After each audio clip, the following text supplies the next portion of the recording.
Baiklah, di sini saya akan menjelaskan pengembangan koleksi perpustakaan.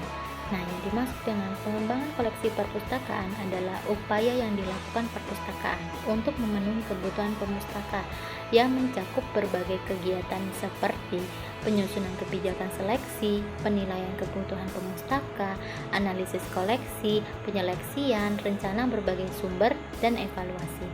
Nah, pengembangan koleksi ini pada perpustakaan ini tugas utama perpustakaan tanpa pertambahan maupun pergantian bahan pustaka.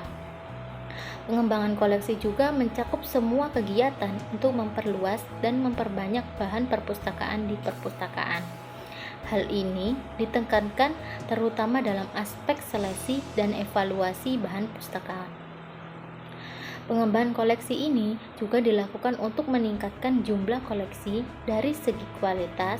Jumlah itu sudah termasuk jumlah judul yang dimiliki perpustakaan dan eksemplar. Kualitas meliputi baik tingkat buruk koleksi dalam hal fisik, konten, dan penerapan kebutuhan pengguna. Peningkatan jumlah koleksi juga harus diiringi dengan peningkatan jenis bacaan yang sesuai dengan kebutuhan pengguna. Adapun tujuan pengembangan koleksi yaitu 1. Menyediakan koleksi sesuai dengan kebutuhan komunitas perpustakaan. Yang kedua ada menyediakan koleksi yang relevan dengan tujuan lembaga induk organisasi. Dan yang ketiga menyediakan koleksi yang peka terhadap berbagai perubahan. Yang keempat, perkembangan lingkungan strategi komunitas perpustakaan. Dan yang terakhir kelima yaitu menyediakan koleksi yang relatif lengkap dan beragam. Fungsi pengembangan koleksi yaitu ada 4.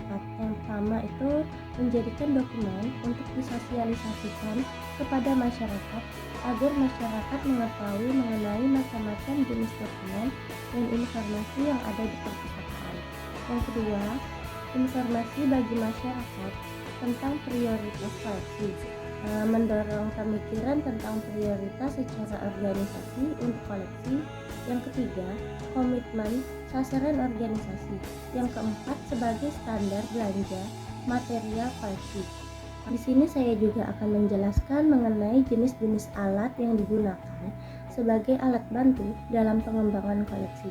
Sebelumnya saya akan menjelaskan apa itu alat bantu seleksi.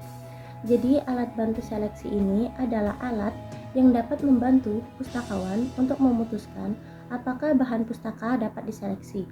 Karena informasi yang diberikan oleh alat bantu tersebut tidak terbatas data bibliografis, tetapi juga mencakup keterangan lain diperlukan untuk mengambil keputusan.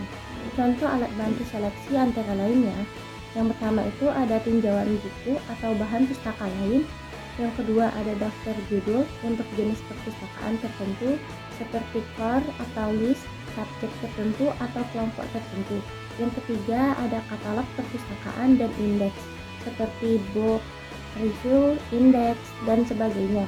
Alat indeks dan verifikasi. Alat indeks dan verifikasi merupakan alat bantu seleksi yang hanya mencantumkan data bibliografi bahan pustaka, terkadang dengan harga.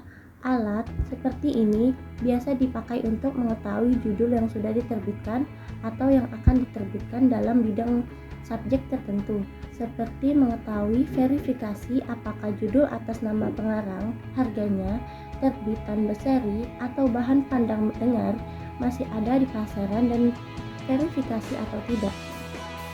Kriteria seleksi yang dijadikan pedoman untuk pengadaan bahan pustaka. Menurut David Spiller, dalam Shihabuddin Qalyubi mengungkapkan secara umum kriteria-kriteria yang diterapkan dalam seleksi yaitu 1. Tinjauan, cakupan dan kelompok pembaca. 2. Tingkatan koleksi. 3. Otoritas dan kredibilitas pengarang. 4. Harga. 5. Kemutakhiran. 6. Penyajian fisik buku. 7. Struktur dan metode penyajian. 8. Indeks dan bibliografi. Petugas yang melakukan seleksi. Menurut Sulistyo Basuki, petugas seleksi harus memenuhi kecakapan sebagai berikut: memahami sarana bibliografi yang tersedia dan memahami seluk-beluk yang berkaitan dengan dunia penerbitan. 1. Mengetahui latar belakang pemustaka. 2. Memahami apa yang dibutuhkan pemustaka. 3. Mencerminkan sikap netral.